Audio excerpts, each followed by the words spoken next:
लोग अपने घर में ज्यादा खाना बनाते हैं और बाद में उसे फेंक देते हैं, जो लोग फिक्र में फ्रिज में खाना 3 या फिर 4 दिन तक रखते हैं और फिर खराब होने पर उसे फेंक देते हैं, ऐसे लोगों के जीवन में कौन कौन से कष्ट और परेशानियां आ सकती हैं, आइए जानते हैं। बताएं पंडित जी। देखिए, आपको बताना चाहूँगा, अपने घर में हर रोज या बहुत बार जूठा भोजन अगर आप छोड़ देते हैं तो इसका सीधा प्रभाव आपके जीवन पर जो पड़ता है वो अगर आपने अपनी आदत नहीं सुधारी तो भविष्य में ये कितना भयावह प्रभाव डाल सकता है, ये मैं आपको बताना चाहूंगा। और ऐसी उम्मीद करता हूं कि इसको सुनने के बाद आप आज के ही जूठा भोजन छोड़ने और अन्न की बर्बादी करने की अपनी आदत को छोड़ देंगे। जिन लोगों के घर में रखा हुआ गेहूं खराब हो जाता है या उसमें कीड़े लग जाते हैं, उनका भाग्य कमजोर रहता है। जो लोग अपने घर में ज्यादा भोजन बनाते हैं और बाद में उसे फेंक देते हैं, उनको भारी संकट का सामना करना पड़ता है। जो लोग रोज अपनी थाली में खाना छोड़ देते हैं, उनके अंदर अहंकार का भाव घर कर जाता है। इसी अहंकार के कारण उन्हें अपने जीवन में असफलताओं का सामना भी करना पड़ता है। भोजन बर्बाद करने वालों के सिर और लीवर में हमेशा दर्द और तकलीफ होती है। जो लोग फ्रिज में खाना 3 या 4 दिन तक रखते हैं फिर खराब होने पर फेंकते हैं, उन पर सूर्य और बृहस्पति ग्रह का बैड इफेक्ट पड़ता है। ऐसे लोगों का आत्मविश्वास कमजोर हो जाता है, सेहत उनका साथ नहीं देती है। जिस घर में भी अन्न की बर्बादी होती है, वहां रहने वाली महिलाएं कभी भी स्वस्थ नहीं रह पाती। ऐसे घर में रहने वाली महिलाओं की बौद्धिक क्षमता कमजोर हो जाती है। अन्न बर्बाद करने वालों में क्रोध बहुत होता है।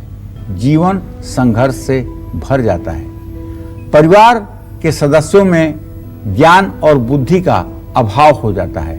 ऐसे लोगों को पेट की बीमारियां जल्दी होती हैं।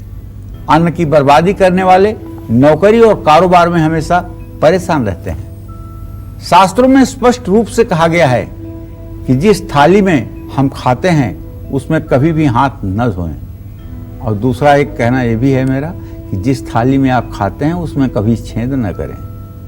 कहने का मतलब यह है कि अगर किसी ने आपको बढ़ाया है, किसी ने आपको सींचा है, किसी ने आपको उठाया है, तो उसी को नुकसान पहुंचाने की कोशिश न करें। यह है कृतघ्नता, और इस पाप का कोई प्रायश्चित इस धरती पर नहीं है। जो व्यक्ति किए हुए उपकार को भूल जाता है, उस जैसा दुर्भाग्यशाली व्यक्ति इस धरती पर कोई नहीं होगा। अगर आपके साथ किसी ने थोड़ा सा भी अच्छा किया हो तो आप उसे अपने पूरे जीवन माने और वो कृतज्ञता का भाव आप में, आपके मन में रहे। उस कृतज्ञता से आप छोटे नहीं हो जाएंगे, बल्कि ईश्वर की कृपा आपके ऊपर होगी और आप बड़े हो जाएंगे। जो लोग किसी का उपकार नहीं मानते हैं, वो लोग कृतघ्न होते हैं, पापी होते हैं। ना तो उन्हें कभी धन मिल पाता है, न तो उन्हें कभी सम्मान मिल पाता है, और न ही कभी विपत्ति में भगवान उनका साथ देते हैं। तो देखिए, हिंदुस्तान में हम रहते हैं और हिंदुस्तान में 2 प्रकार की सोसाइटी है। एक होमियोजीनियस सोसाइटी है और एक हिट्रोजीनियस सोसाइटी है। एक रूपक समाज है, एक बहुरूपक समाज है। एक रूपक समाज है जो गांव में रहता है, बहुरूपक समाज है जो शहरों में रहता है। तो जहां होमियोजीनियस सोसाइटी है गांव में, वहां अगर आपने अन्न ज्यादा बना भी लिया, अन्न छोड़ भी दिया, तो आपका अन्न दरवाजे पे बंधे हुए गाय, बैल, बकरी के काम आ जाएगा, और वो भी जीव हैं। अगर वो भी उससे तृप्त हो गए तो आप दोष से मुक्त हो जाएंगे। लेकिन हिट्रोजीनियस सोसाइटी जो शहरों में रहती है, जहां आपके अन्न को कूड़े के डब्बे में डालने के अलावा और कोई विकल्प नहीं है उसको ठीक करने का, वहां तो फिर ये महाप्रलय करता है। इसलिए मैं आप सबसे कहना चाहूंगा कि अगर आप महानगरों में रहते हैं तो भोजन अपने थाली में रखवाने के पहले आप खुद सोचें कि आप जितना खा सकते हैं उससे बहुत कम ही अपनी थाली में लेकर के बैठें और भोजन को जूठन के रूप में छोड़ करके कूड़े में न फेंकवाएं। इससे आप अपना नुकसान नहीं कर रहे हैं, राष्ट्र का नुकसान कर रहे हैं। आप भूल गए जब लाल बहादुर शास्त्री प्रधानमंत्री थे, वो क्या कहा करते थे?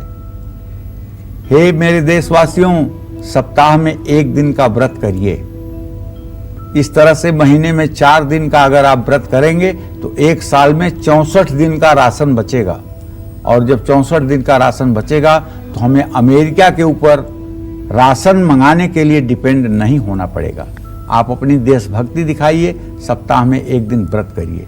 हम इस दिन से भी गुजरे हैं कि जब हमें व्रत रहने की बात कही जाती थी अन्न बचाने के लिए, और आज ये दिन भी है कि हम 2-4 वर्षों तक अन्न को बहुत अच्छे ढंग से पूरे देश में दे सकते हैं, इतनी हमारी उपज है। तो इसका मतलब ये नहीं कि आज आपके पास सब कुछ है तो आप अत्याचार करें और उसका नुकसान करें। आज अगर आप इसका सम्मान करेंगे तो वो सन 67 वाली स्थिति फिर आपके वंशजों के सामने कभी नहीं आएगी। तो ध्यान रखिएगा। नमस्कार, मैं हूं मानक गुप्ता। अगर आपको हमारा ये वीडियो पसंद आया हो तो इसे लाइक और शेयर जरूर करें, और हां, हमें सब्सक्राइब और फॉलो करना ना भूलें ताकि आप देश और दुनिया की कोई खबर मिस ना करें। तो जुड़े रहिए हमारे साथ और देखते रहिए न्यूज़ 24।